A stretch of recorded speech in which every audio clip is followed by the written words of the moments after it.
notifican. Voy a tratar de recorrer la presentación. Si tienen alguna pregunta, comentario, quieren hacer una intervención, se notifica y paramos y podemos establecer un diálogo. La idea es que lo hagamos un poquito más interactivo. Vamos a platicar este día acerca de cáncer de próstata. Vamos a hablar acerca de la versión de cómo detectarlo, de qué nos sirven los tamizajes, cuándo hacer el tamizaje, el tiempo que lo tenemos que estar realizando, si el tacto rectal supera el PSA o viceversa, si el PSA como estudio de tamizaje supera el tacto rectal, cuál de los dos puede ser mejor para una detección temprana de cáncer de próstata, cuándo tenemos que ordenar estudios de imágenes en el abordaje diagnóstico del cáncer de próstata, cuando ordenamos una biopsia y qué hacemos cuando el PSA me sale alterado.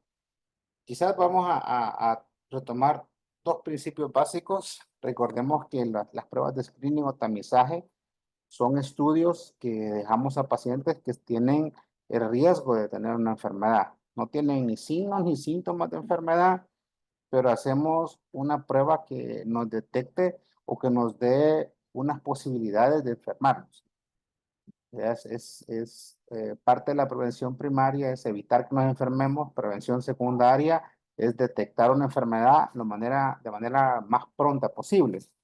Entonces, vamos a tener que jugar desde ese punto de vista porque cuando hablamos de cáncer de próstata, estamos hablando de la enfermedad neoplásica, de la neoplasia maligna más frecuente en los hombres a nivel del mundo. Desgraciadamente, casi en todas las regiones tenemos un subregistro. Esta iniciativa de la IARC, Globocan, nos predice las incidencias y mortalidades sobre el cáncer de próstata para nuestro país. En El Salvador se predice que podemos tener casi 9.800 casos nuevos por año. Si vemos la cifra que está en rojo, el número de muertes, que son 5.292, las predichas por Globocan, más del 60% de nuestros pacientes van a fallecer. Es algo muy difícil porque día con día tenemos pacientes. Que compró este kit. No. Perdón. Para caída de cabello. Si tenían alguna intervención.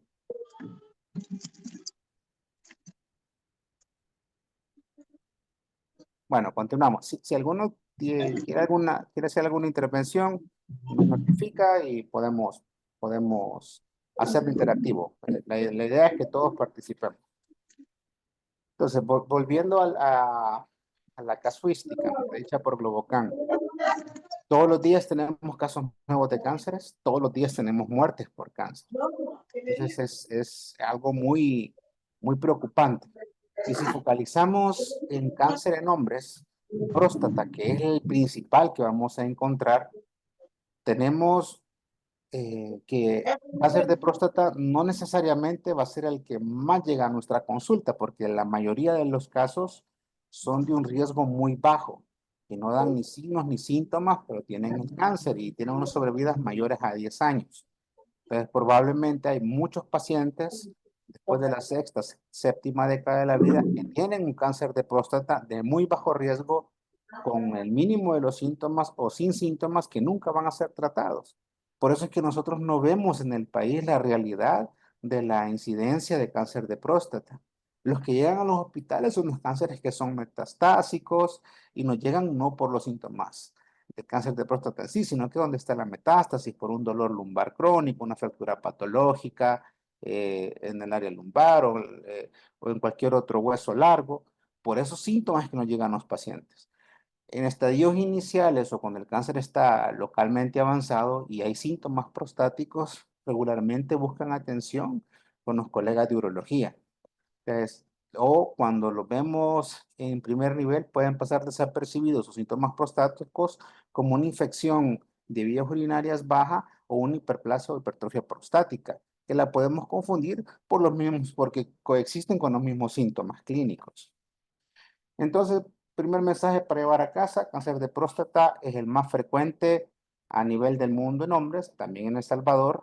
Es el cáncer masculino que está en el ápex de la incidencia. Esto aplica para nuestro país. Siempre por Globocan, si fijamos en este cuadrito, Globocan predice para El Salvador que vamos a tener en promedio 1,392 casos por año. Entonces, la carga de exigencia asistencial para este tipo de pacientes tendría que verse más reflejada. Si bien es cierto, cáncer de próstata, de nuestros cánceres priorizados, no lo vemos reflejado como el más frecuente entre los cánceres en el género masculino. Cuando sumamos o cuando valoramos ambos géneros, vemos que próstata solo es superado por cáncer de mama. Es muy importante porque próstata es el cáncer más frecuente en hombres y el que tendríamos que tener un buen programa de detección temprana, un buen programa de tamizaje. Vamos con el segundo mensaje para llevar a casa.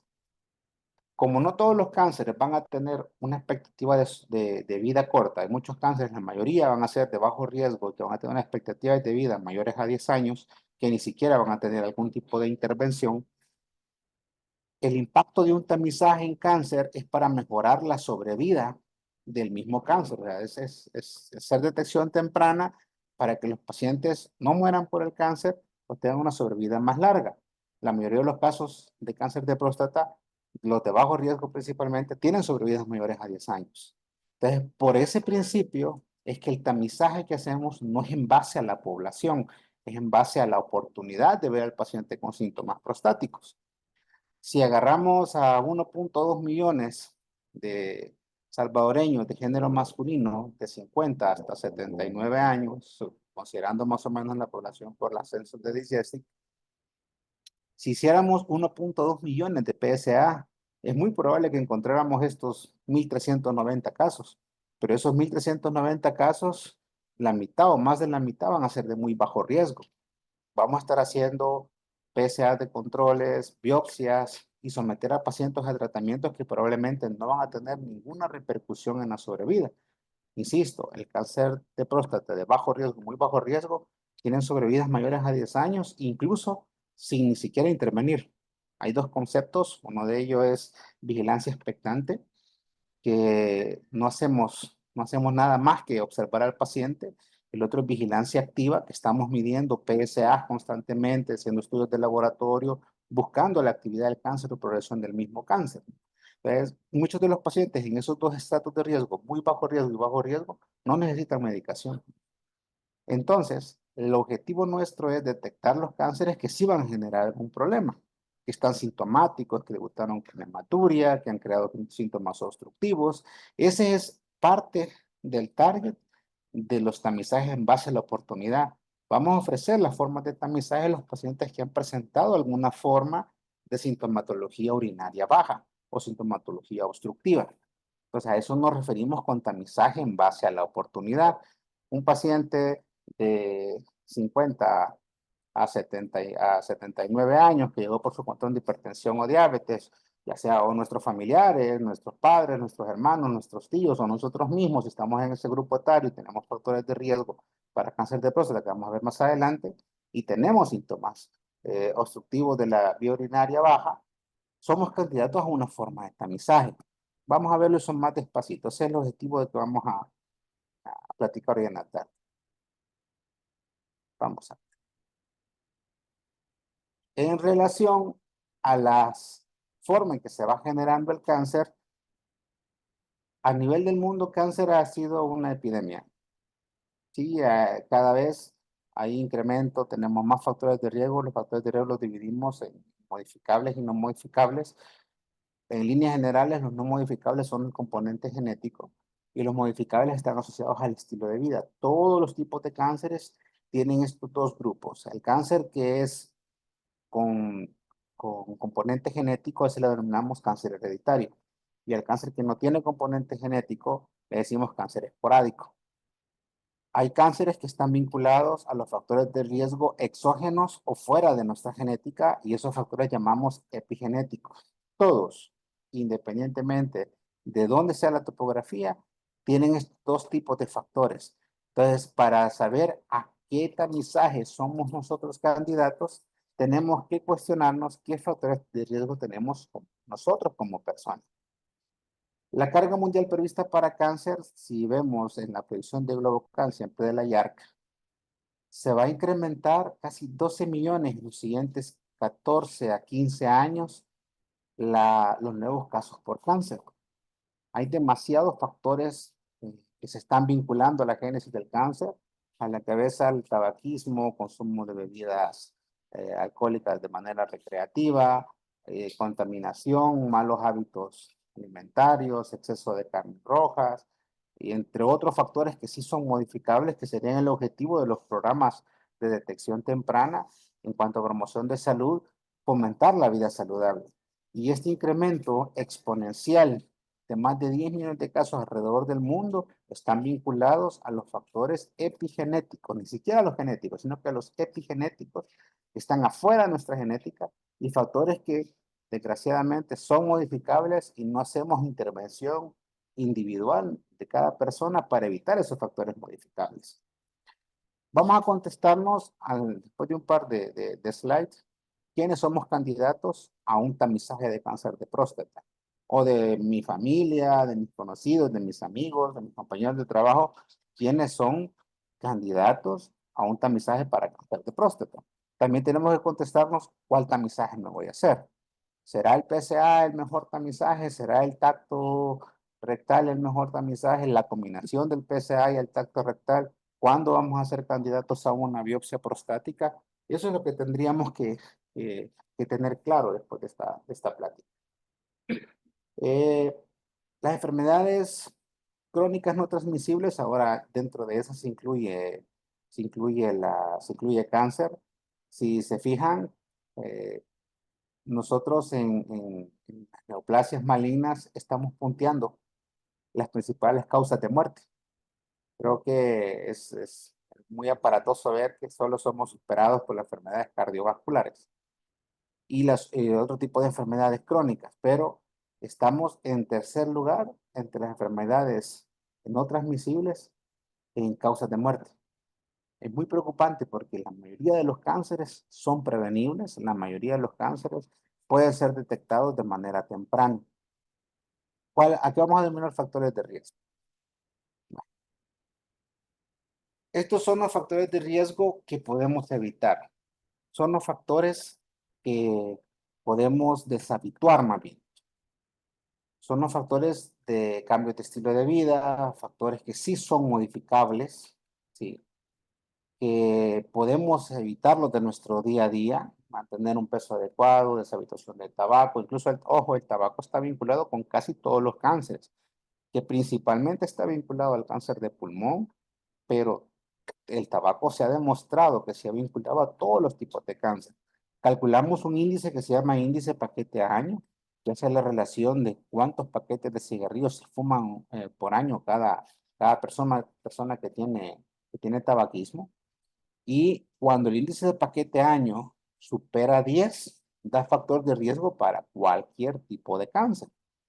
Insisto que si bien es cierto, el de pulmón es el más vinculado, pero sí está demostrado todos los pacientes, bueno, todas las personas que tienen un índice de paquete año arriba de 10, tienen más riesgo de desarrollar cualquier cáncer. Vamos a sumar dos factores de riesgo. Supongamos que nacemos con una mutación genética para hacer una forma de cáncer. Cáncer de próstata tiene esa vinculación genética. Hay factores no modificables como la descendencia genética. Los que son de raza negra tienen un poco más tendencia a hacer cáncer de próstata y este es un factor que no es modificable. O sea, nacimos con esa descendencia, no lo podemos modificar en el transcurso de la vida. La presencia de una mutación del BCRA, que principalmente se vincula a cáncer de mama, colon y ovario, en los cánceres de próstata que son resistentes a la castración, podemos tener entre un 10 a un 15% este tipo de mutación. O sea que tenemos esa vinculación no modificable en nuestros genes. Así nacimos de nuevo, tenemos esa predisposición genética. Pero si tengo la predisposición genética y aparte me expongo a estos factores de riesgo, es mucho más vinculante a desarrollar un cáncer. Entonces, para saber quién es el candidato ideal al tamizaje, vamos a poner en mente un punto de corte en edad. Para los cánceres de mayor riesgo, desde 45 años los podemos ver. Desgraciadamente, entre más joven es el cáncer, más agresivo puede terminar siendo. Principalmente hablamos en el más del 90% de las veces en cáncer de próstata en los tipos adenocarcinomas. Ojo, el PSA me ayuda para determinar adenocarcinoma prostático. Hay otras etiologías de cáncer de próstata, como los sarcomas, por ejemplo, tumores neuroendocrinos o neuroectodérmicos, que no van a elevar el PSA. Pero casi en el 90% de los casos vamos a hablar de un cáncer tipo adenocarcinoma. Para este tipo de cáncer es que el PSA me ayuda. Las alteraciones anatómicas en la próstata las podemos tocar en un tacto rectal independientemente de la histología. Pero si vamos a pensar en una determinación de algún examen de laboratorio que me dé una sensibilidad y especificidad para confirmar o descartarlo, que me dé un valor predictivo positivo, va a ser orientado el PSA para el adenocarcinoma prostático. Entonces, a un paciente o a una persona que tenga su factor de riesgo genético, primero, genéticamente los cromosomas XY con expresión fenotípica del género masculino tienen próstata. Eso ya de por sí, ya solo con tener próstata ya tenemos riesgo de ese cáncer de próstata. Si a eso le sumamos edad mayor de 45 años, comienza el riesgo, pero arriba de 50 vamos a comenzar los tamizajes. Ya sumamos otro factor de riesgo, 50 años o más. Si a eso le sumamos índice de masa corporal arriba de 30, o sea, obesidad, le sumamos otro punto de score de riesgo. También le sumamos que tengamos descendencia de raza africana. Recordemos que en el país somos una mezcolanza de razas desde la colonización de los españoles en nuestra tierra. Entonces, hay varios que tienen esa vinculación. Lastimosamente no hacemos determinaciones genéticas, pero sería interesante ver genéticamente qué tanta vinculación podríamos tener, pero esa descendencia da otro punto más de riesgo. Otro punto de riesgo lo da haber tenido familiares en primer grado con cáncer de próstata. Otra vinculación de riesgo de los factores modificables, etilismo, tabaquismo, también de modificable baja ingesta de betacarotenos. Hay un estudio clínico, el PLSO, que demostró que una ingesta regular, constante de betacarotenos, por ejemplo, tomate o zanahoria, protegen contra la génesis del cáncer de próstata.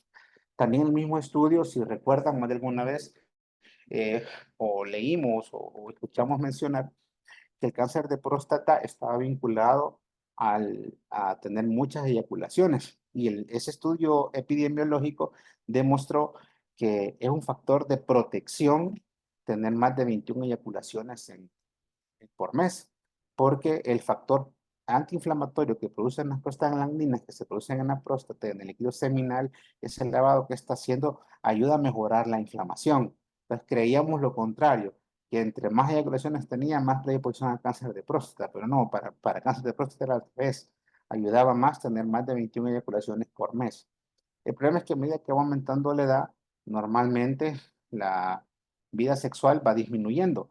Entonces es muy difícil que un paciente de 65 o 70 años pueda mantener 21 eyaculaciones por mes. Entonces eso, ahí se demostró la asociación en ese estudio de casos y controles que sí estaba vinculado a que a menor número de eyaculaciones había mayor riesgo de producir cáncer de próstata. Son datos muy interesantes porque son cosas que hay que tener en cuenta para generar más factores de riesgo.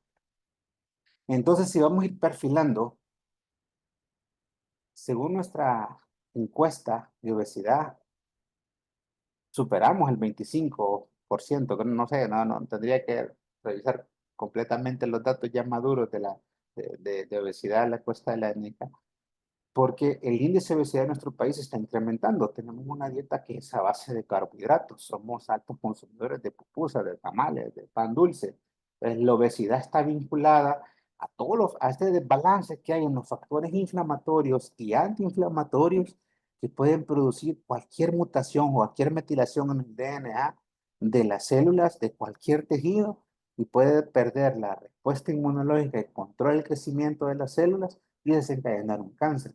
La obesidad, al igual que el tabaco, es otro factor que está vinculado con la génesis de los cánceres. Entonces vamos perfilando que el paciente que va a ser candidato a una forma de tamizaje para cáncer de próstata, pongámosle ya una fecha, una edad, perdón, 50 años, pongámosle factores modificables, obesidad, tabaquismo, etilismo, baja ingesta de betacarotenos, pongámosle factores que no son modificables, antecedentes familiares en primer grado de cáncer de próstata, descendencia de origen africano, y esos son los no modificables. Entonces ya vamos haciendo el bosquejo de quiénes se van a beneficiar más de hacer un tamizaje para cáncer de próstata desde los 50 años. Insisto, lo mencionamos antes.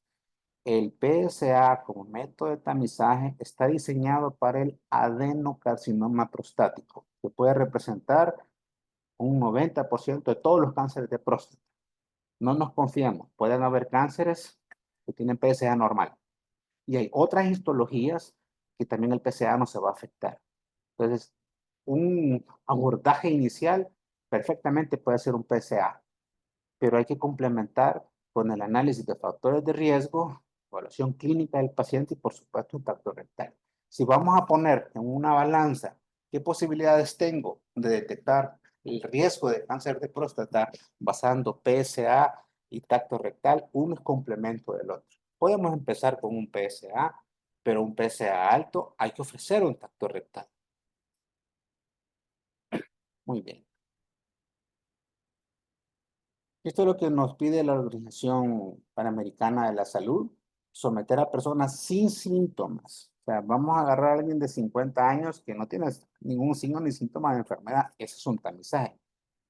Porque si agarramos a un paciente que ya está con hematuria macroscópica, con síntomas obstructivos urinarios, eso ya no sería una forma de screening o tamizaje, eso es detección temprana. ¿Sí? Es cuestión del concepto de someter el estudio a un grupo de pacientes que están expuestos a riesgo y someter los estudios a un grupo de pacientes que ya tienen signos y síntomas de la enfermedad. La idea es, que el éxito de esto es que si no tiene síntomas el paciente y detecto su enfermedad, vamos a agarrar estudios clínicos muchísimo más tempranos o lesiones preneoplásicas y podemos evitar que pasen a una lesión neoplásica invasiva. Ese sería nuestro objetivo, ¿sí? Y que eso es lo que tiene impacto en mejorar la sobrevida.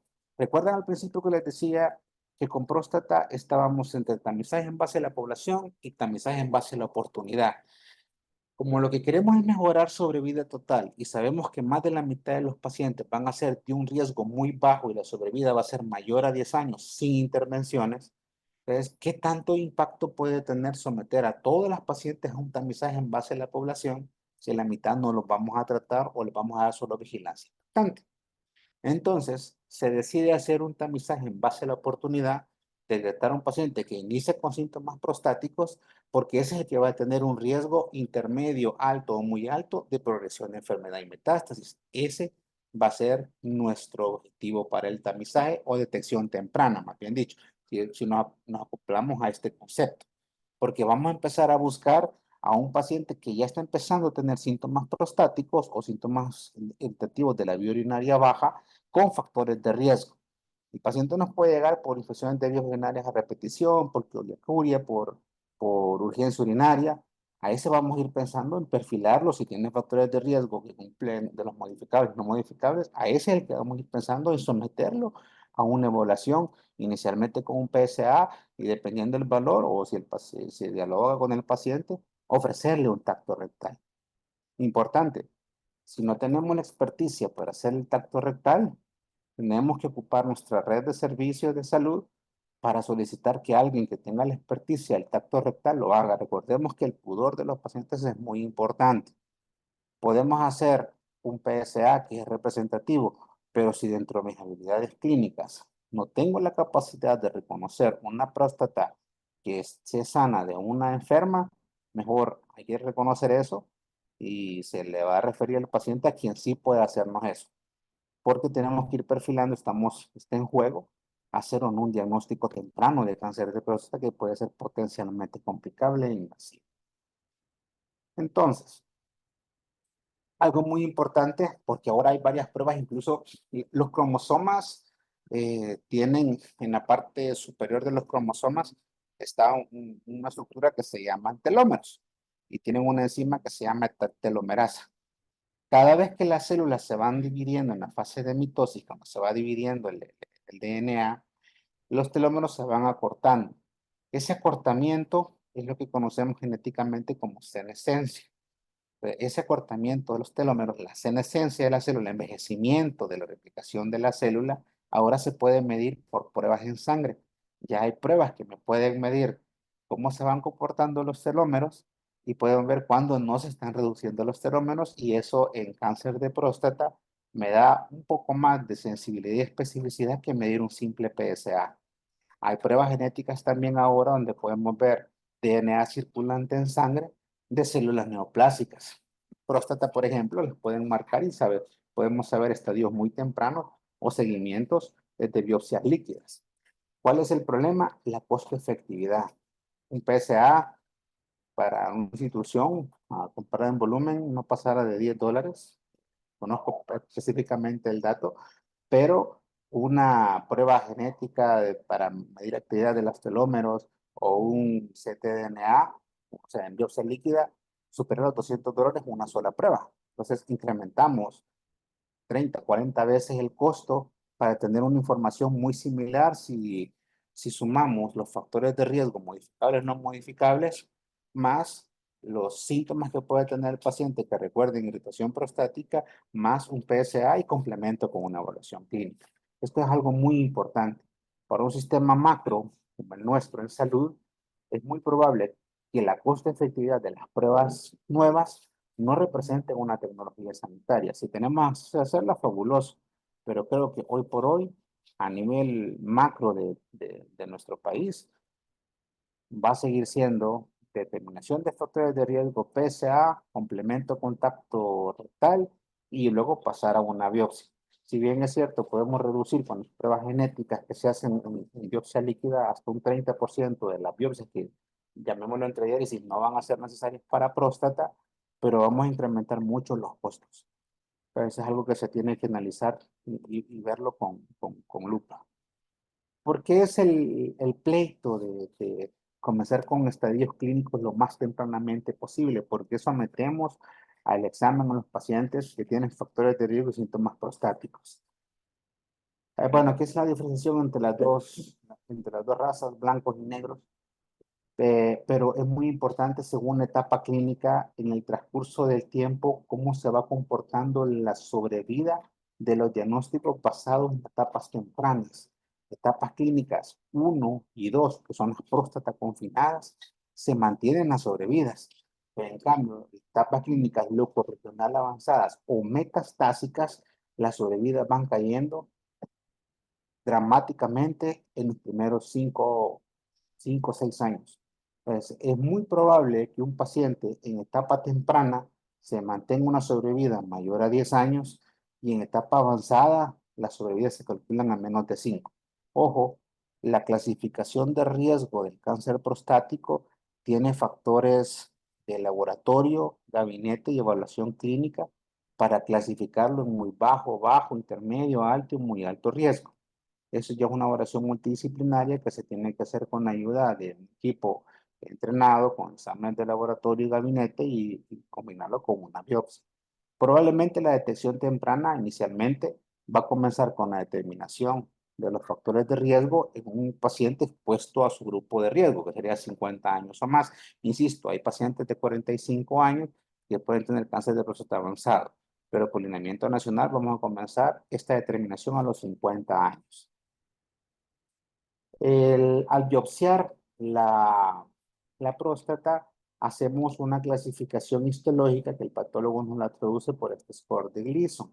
El score de Gleason lleva dos, el patrón menos visto en la biopsia al más visto, le ponen un número y la sumatoria nos da el grado de Gleason.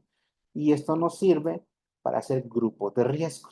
Entonces, el grado del grupo de riesgo, entre más alto el grado, el cáncer es más agresivo. Ahora, no puedo generalizar a que el PSA, regularmente los PSA altos, son los grupos 3, 4 y 5. Estos son los de peor pronóstico, son los que tienen menos sobrevida, los que dan más rápido metástasis. Clasificar con grupo de riesgo a un paciente es el riesgo que tiene mi paciente para dar metástasis. ¿Por qué es importante el tacto rectal? El tacto rectal para la evaluación, anatómicamente hablando, la forma más accesible para la evaluación de la próstata es vía transrectal. Incluso la biopsia prostática tiene que ser inicialmente transrectal. Si bien es cierto, cuando hay obstrucción, y no es muy infrecuente que suceda, vía resección transuretral de próstata para desobstruir la uretra prostática mediante una RTU se puede recuperar biopsia. Pero la biopsia transrectal sigue siendo uno de los métodos más utilizados para el diagnóstico definitivo de cáncer de próstata. El cáncer de próstata, al igual que todos los cánceres, el diagnóstico lo confirmamos de manera histológica. PSA solo no me hace diagnóstico de cáncer de próstata. Voy a hacer sospecharlo. Tacto rectal solo no me confirma el diagnóstico. También me hace sospechar. Necesitamos un histológico. Mire, pero me salió un PSA de 300. Hay muy pocas posibilidades que me van a dar un PSA de 300, estoy de acuerdo. Pero por definición, el diagnóstico confirmatorio de cáncer sigue siendo histológico. Y hasta el momento, el acceso transrectal para la evaluación clínica inicial y para la toma de biopsia sigue siendo el más utilizado a nivel del mundo. NSCN, pues nosotros en cáncer, los lineamientos actuales se han adaptado principalmente desde acá para tratar de seguir los algoritmos de recomendación acoplados a nuestro medio. No tenemos las mismas condiciones que Norteamérica ni capacidad instalada, entonces tenemos que adaptarnos a cómo estamos nosotros para nuestro país. Ellos comienzan antes la determinación en cuanto a edades. Como país, iniciamos a los 50 años. NSCN recomienda con el factor genético no modificable comenzar a los 40 y el resto a los 45.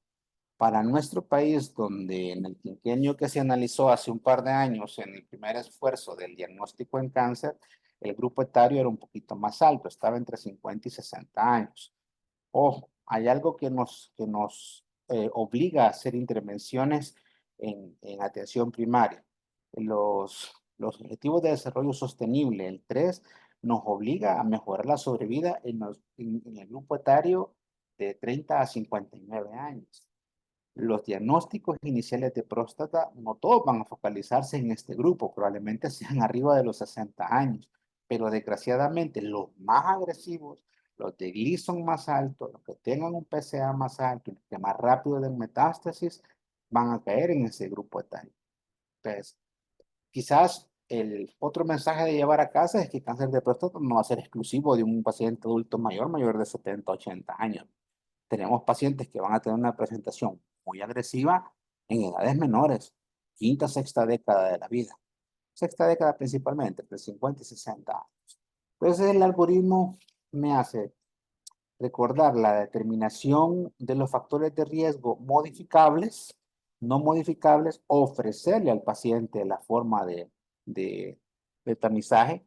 Recordemos que PSA puede ser un abordaje inicial, pero la evaluación clínica, y ya vimos por qué tiene que ser la transrectal, que anatómicamente es la forma más rápida de acceder a la próstata, se le tiene que ir explicando al paciente y tiene que ser consensuado, ¿sí? Valores del PSA. ¿Qué hacemos con el PSA? Lo normal del PSA, bueno, ya pongamos normal entre diéresis, porque vamos a considerar hasta 4 un valor normal entre diéresis, les repito, de PSA.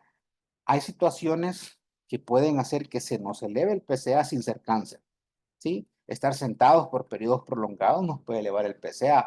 Es obvio que yo me siento acá una hora a platicar con ustedes, me mido un PSA, me va a salir de 4.5, pero ese punto 5 de elevación de lo normal, me lo repito el siguiente día y ya lo voy a tener otra vez normal. Pero esa pequeña elevación la puedo justificar, andar en caballo, andar en bicicleta, montar en motocicleta, pasar sentado 4 o 6 horas, una diarrea.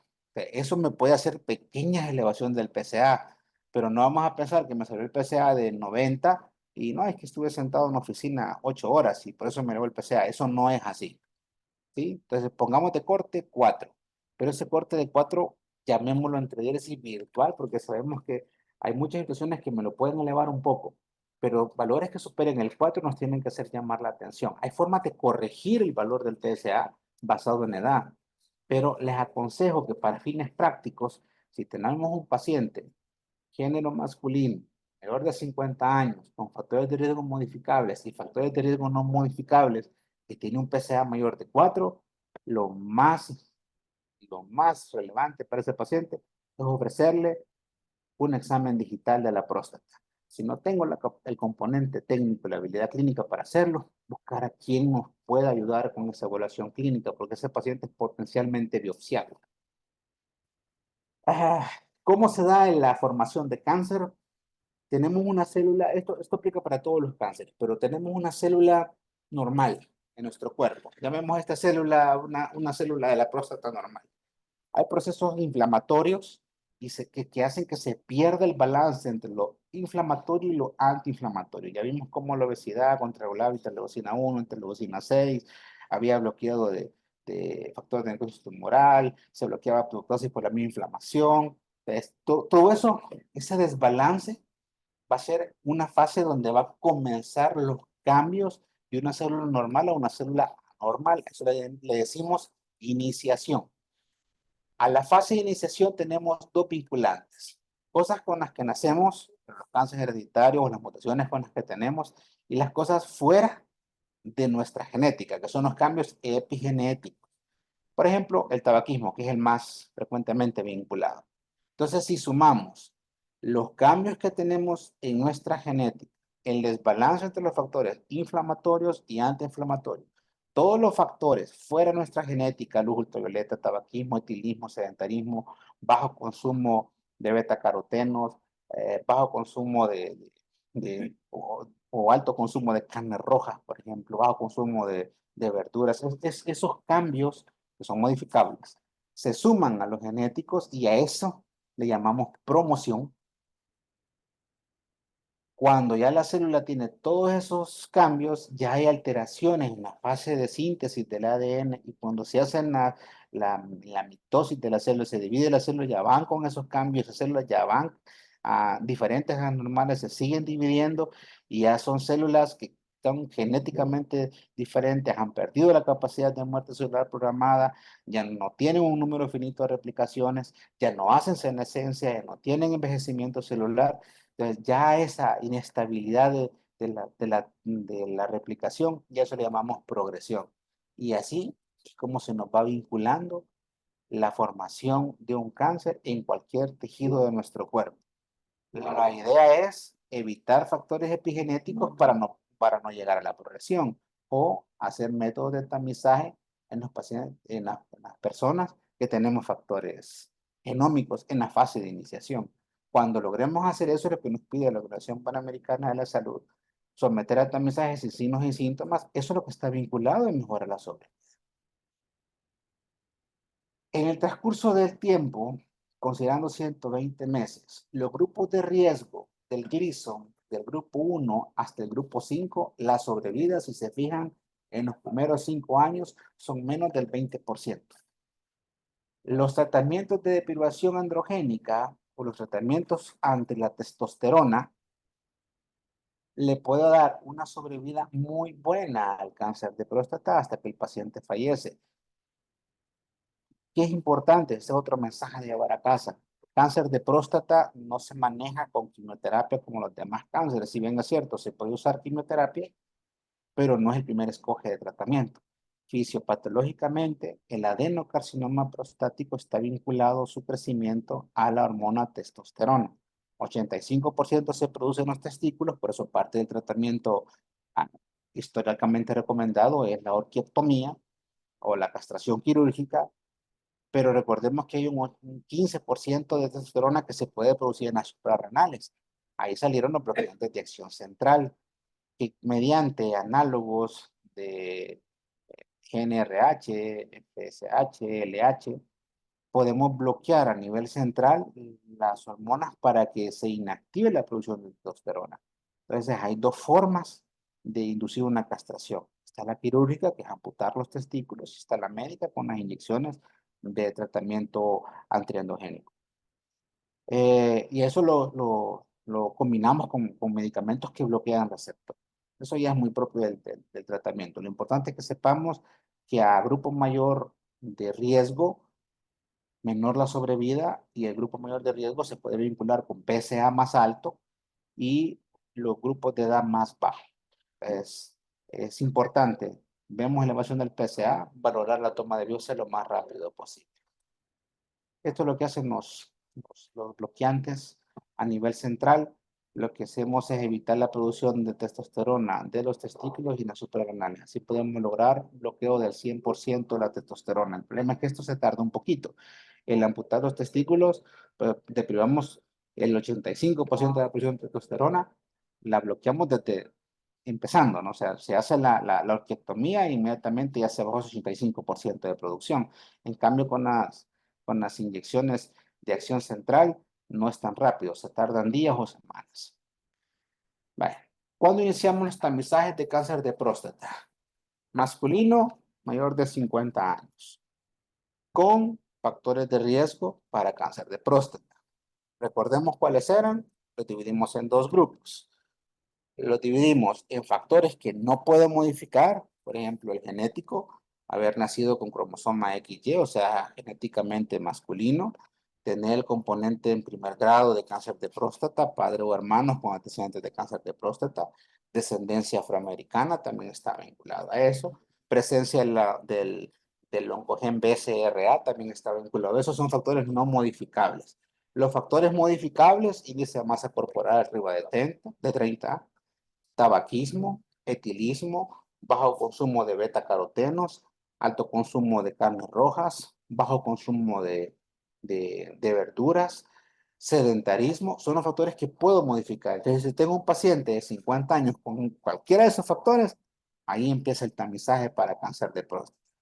Se ofrece en base a la oportunidad, no lo podemos poner como un tamizaje en base a la población, porque lo que queremos es captar al paciente que tiene un cáncer que va a ser de alto riesgo. Si vimos el plano cartesiano donde mostraban las curvas de sobrevida, un grupo de riesgo 1 tiene más del 95% de sobrevida en los siguientes 5 o 10 años. Pero un grupo de riesgo 5, la sobrevida cae 20% en los siguientes 5 años. Entonces, ese es nuestro objetivo, es detectar al paciente que va a ser de alto riesgo, porque al de bajo riesgo o muy bajo riesgo probablemente no se le vaya a hacer ninguna forma de tratamiento más que una vigilancia expectante. ¿Cada cuánto tiempo vamos a hacer los estudios de tamizaje? Vamos a considerar como estudio inicial PSA. Si bien es cierto, tenemos determinación de los telómeros en sangre periférica, tenemos determinación de ctDNA, tenemos pruebas genéticas, pero la costo-efectividad, si bien es cierto, tienen una muy buena sensibilidad y especificidad, pero el costo aumenta casi 10 veces al estándar que tenemos. Entonces, si vamos a lo bueno, bonito y barato, PSA, hoy por hoy, va a seguir siendo una muy buena forma de abordaje de atención primaria en salud. Entonces, el PSA lo vamos a estar haciendo una vez al año. ¿Cuál va a ser nuestro objetivo? Como contestamos la pregunta número 1, mayor de 50 años con los factores de riesgo, modificables y no modificables. Le vamos a estar haciendo tamizaje una vez al año. Vamos a contestar la última pregunta. ¿Qué hacemos con el PSA? Si el PSA lo tengo menor de 4 y los síntomas prostáticos son leves, recuerda más hipertrofia prostática benigna, no va a requerir mayor intervención, probablemente opinión del urólogo para ver si se puede desobstruir o no, que el urólogo lo evalúe para ver si va a ser candidato a una biopsia o no. Eso vamos a vigilarlo y tener todo el contexto en los pacientes con PSA menor de 4. Pero PSA mayores de 4, investiguemos causas benignas de elevación del PSA, como les mencionaba, estar sentado mucho tiempo, una diarrea, un coito puede aumentar el PSA también, pero valores pequeños, no esperemos o sea, no justifico tener 100 de PSA con estar sentado 8 horas, eso no va a pasar. Vamos a tener ascensos pequeños de 0.5, de 1, estamos hablando de diagnóstico inicial, y no de seguimiento, eso no aplica para los seguimientos. Entonces lo vamos a estar haciendo con intervalos de una vez al año. PSA menores de 4, recomendaciones, hablar de factores de riesgo, valorar contacto rectal y discutirlo con el paciente. PSA mayores de 4, ofrecer el tacto rectal. Hacer la evaluación clínica porque son potencialmente candidatos a una biopsia. Eso es lo que hacemos con el PSA. No solo lo ofrecemos, no solo tomamos el examen, sino que tenemos que tomar la decisión quiénes se van a beneficiar o no de las biopsias. Si bien es cierto, se reduce el 33% con las pruebas de ctDNA circulante de las biopsias, que probablemente no van a ser necesarias porque van a ser cánceres de bajo riesgo, incrementamos demasiado el costo. Entonces, la combinación de PSA, tacto rectal, más determinación de factores de riesgo, a la larga va a ser más costo efectivo, hoy por hoy, que la determinación genética en sangre.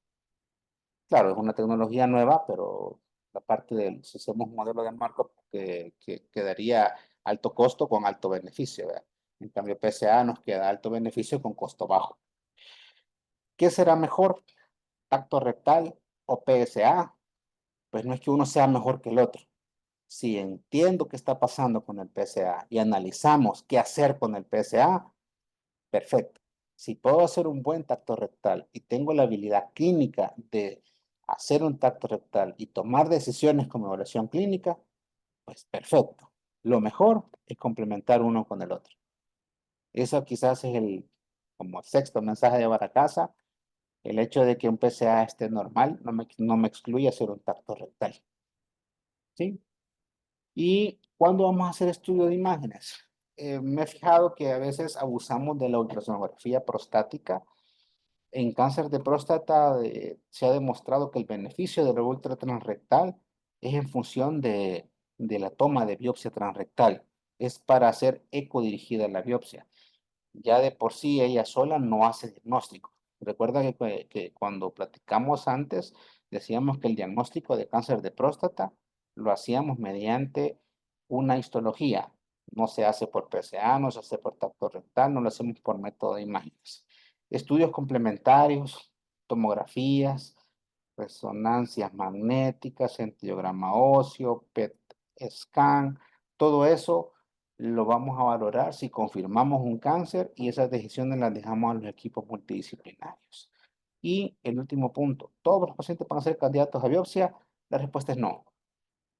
Vamos a valorar la biopsia con un valor de PSA mayor a 4, clínicamente representativo el examen clínico, con factores de riesgo. Mire, pero a veces hay PSA un poco altos que son una neoplasia prostática intraepitelial.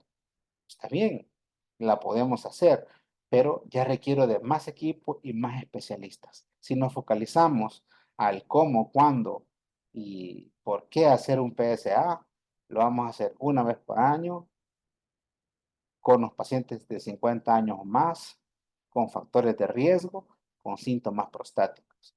¿Y cuándo hacer la biopsia? Cuando todo eso me oriente a un mayor riesgo de que el paciente nos pueda tener una forma de cáncer prostático. Recuerdo que el 90% pueden ser adenocarcinomas y los PSA me sirven para adenocarcinomas. Las otras histologías no me van a elevar PSA. Así que podemos tener cánceres de próstata con PSA normal. Eso no lo perdamos de vista, no nos confiemos. Bueno, ¿alguna pregunta, comentario o alguien que quiera intervenir? Pues bienvenido sea. Pueden activar sus micrófonos. Si hay alguna pregunta,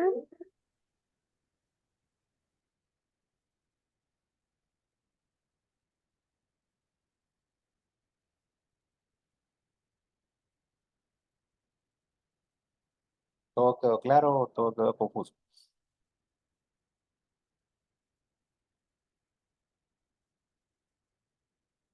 Bueno, de mi parte, pues darle las gracias por haber participado, agradezco el espacio y pues quedo a sus órdenes para cualquier pregunta o comentario.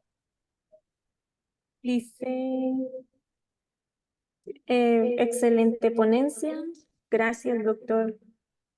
Buenas tardes, muchas gracias por su ponencia. Y Lisette Ruiz de Campo ha levantado la manita.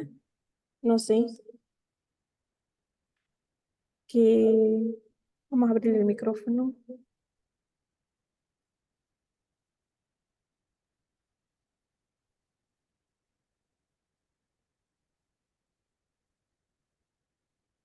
Si pueden abrir el micrófono para intervenir o escriben la pregunta.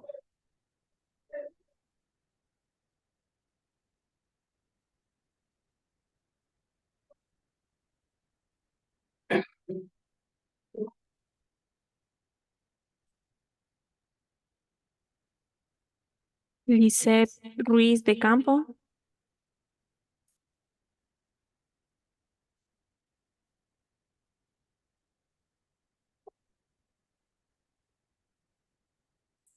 Entonces, aquí terminamos. Muchas gracias a todos y gracias, doctor. Y pues acá están unos saludos también. Dice gracias por compartir sus conocimientos. Y saludos desde Nueva York. Ah, paciente con 15 de antígeno.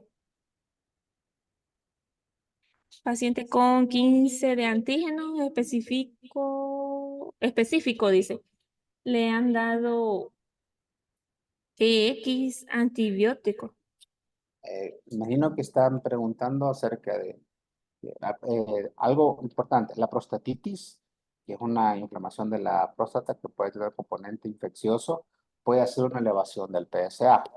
Totalmente de acuerdo. Con el que hablamos de que había elevación del PSA de origen no neoplásico, por ejemplo, ese es un buen ejemplo. Yo creo que aquí tendríamos que confabular la evaluación clínica del laboratorio y el contexto de la historia clínica del paciente. Si el paciente ha estado, la hemospermia puede haber en cáncer de próstata, la hemospermia puede haber en prostatitis, hemospermia puede haber en hipertrofia prostática benigna, eso podemos ver hemospermia, podemos ver hematuria, poliaquiuria, todos los síntomas prostáticos pueden ser inespecíficos y pueden estar vinculados a todos.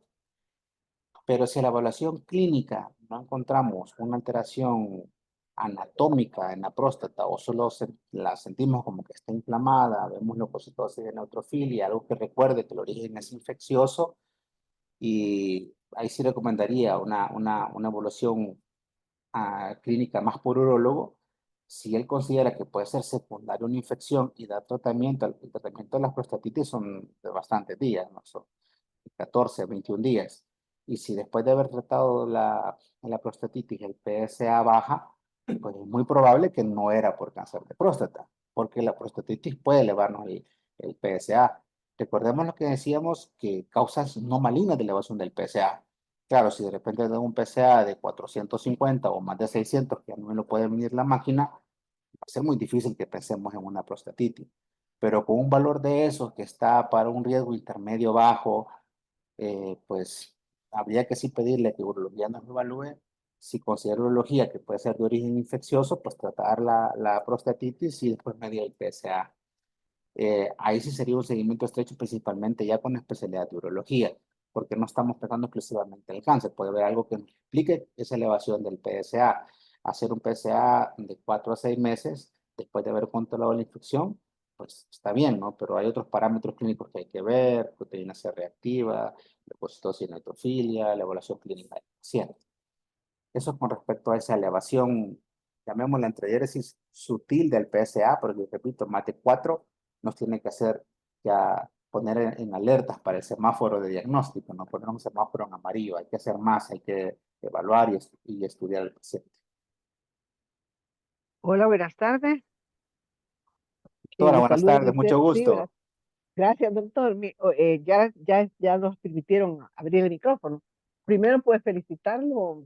Me gustó la ponencia porque está bien directa, nos ha dado la lechita de todo y sobre todo, pues, buscar ese diagnóstico temprano a través de identificación de factores de riesgo, es decir, población pues más susceptible a tener la patología. Lo único que yo estoy en desacuerdo es ese consejo que usted está dando a las personas que se lleven todo esto para su casa. Yo diría que se lo tienen que llevar para la clínica. Buenas tardes. Gracias, doctora, muy amable. Muchas gracias, doctora. Tiene toda la razón. Es de llevarlo a la clínica, al trabajo, vamos, nos reunimos con nuestros amigos, los vemos tomándonos un café, nos vemos en la playa y vemos que alguien tiene factores de riesgo, es de aplicarlo. Tiene toda la razón. Muchas gracias. Saludos.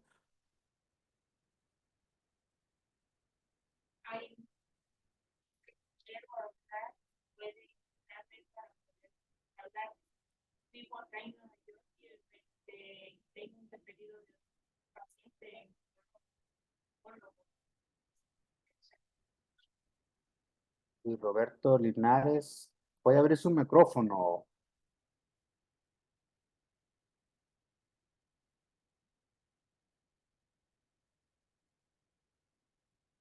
Si no puede abrir el micrófono, puede escribir su comentario en el chat también.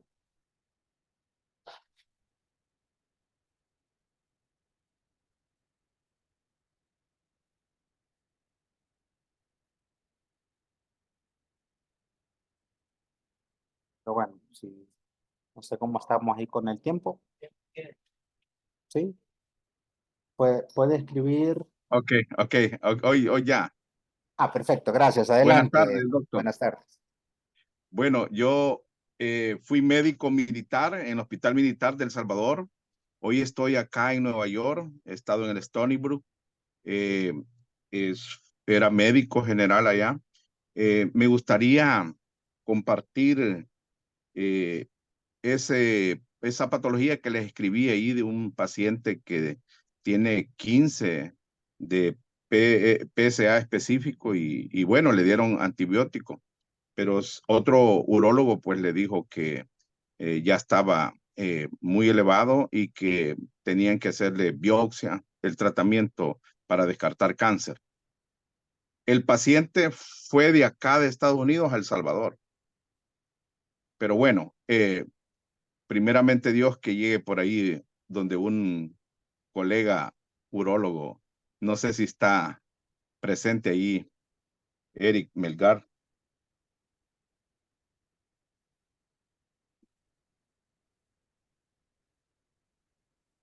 Buenas tardes, aló. Hola, lo escuchamos, lo escuchamos. Yo creo que no Ok, se ha conectado el colega. Pero lo escuchamos. quisiera saber el tratamiento con esas dos diagnósticos, ¿verdad? Uno que tenía 15 de PSA específico y ya le habían dado 21 días de tratamiento antibiótico y luego pues al parecer le han dicho que ya tiene cáncer en la próstata. Ya después de los 21 días de De antibiótico antibiótico, terapia, sí, sí, imagino que tuvieron que haber hecho un cultivo de semen para... Regularmente el cultivo de semen es más representativo después de un masaje prostático, recolección de la muestra para que tenga un poquito más de especificidad para recolectar la bacteria. Si se sí, documentó la infección, completamente de acuerdo con la antibioticoterapia. El uso de antibioticoterapia empírica en prostatitis, unos los discuten que sí, otros que no, otros valoran otros exámenes de laboratorio. Yo sí estoy a favor de que si todo va más para infección, tratarlo. Por retrasar 21 días la evaluación del paciente para un cáncer, yo no me apresuraría. Pero si se descartó ok, la parte infecciosa, el PSA persiste elevado, el paciente tiene o persiste con los síntomas y tiene factores de riesgo de cáncer, yo sí consideraría una toma de biopsia, pero tomaría un PSA control. ¿Vea? Si el colega de urología al evaluarlo me describe una próstata que solo está grande, no encuentra ningún nódulo, incluso ahí sí podríamos hacer estudios de imágenes como una resonancia magnética para ver completamente la anatomía de la próstata. La resonancia magnética pélvica nos puede ofrecer eso. Pero, insisto, las evaluaciones iniciales, un tacto rectal bien hecho nos puede dar mucha información. Un valor de 15 de PSA no me va a hacer diagnóstico de cáncer de próstata. El diagnóstico de cáncer de próstata tiene que ser histológico. Si bien con es cierto, biopsia. algunos, sí, así es.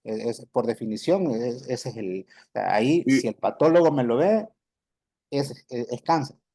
Es otra muy pregunta, difícil. doctor.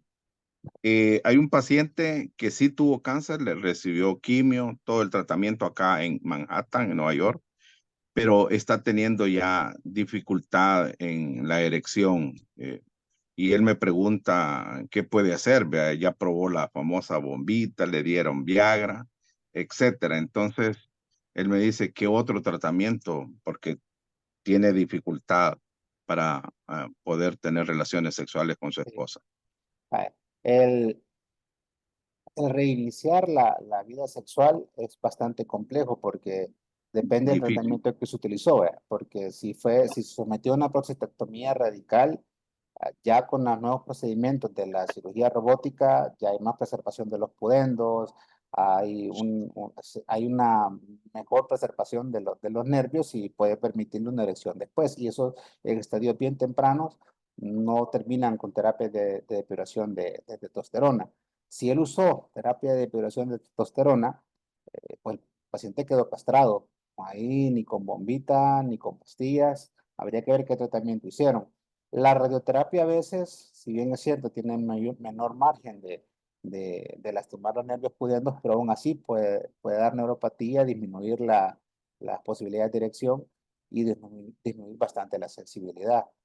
Ahí habría que ver si fue operado, qué tipo de cirugía le hicieron, si recibió radiación o si ya fue castrado, o sea, quirúrgicamente o con medicamentos. Porque si ya está castrado, va a ser muy difícil que pueda reiniciar con su actividad sexual.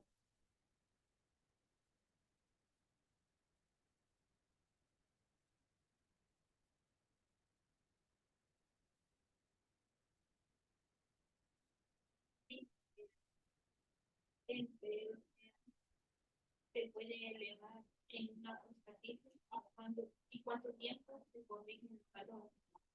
Los valores, no hay como un parámetro que yo diga hasta 7, hasta 10 o hasta 15 va a ser normal en una prostatitis. Puedo tener elevaciones, incluso una prostatitis no necesariamente me puede elevar el PSA. Entonces, no existe un número que yo diga hasta 14.9 va a ser normal o de 15 en adelante es anormal. Pues es la forma de la presentación y el resto de factores de riesgo. Y el tiempo para la corrección a resolver la prostatitis, hay que esperar un tiempo prudencial de 3 a 6 meses para ver si el PSA vuelve a lo normal. Es obvio que si en la evaluación el urologo hace tacto rectal y encuentra la próstata pétrea con pérdida de la anatomía, yo dudaría que la elevación fuera solo por una prostatitis, ya pensaría más en cáncer.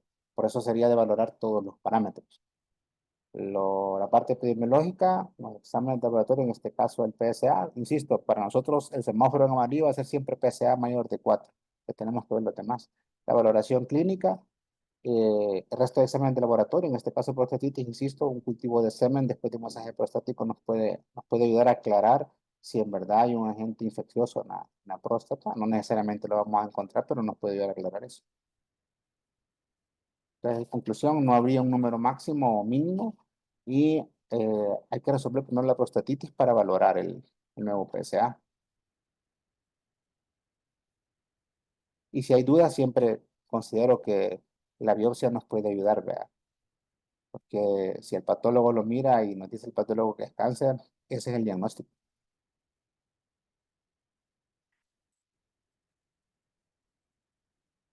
Bueno, si no hay más preguntas o intervenciones, quería más que darles las gracias por la atención y desearles una buena tarde.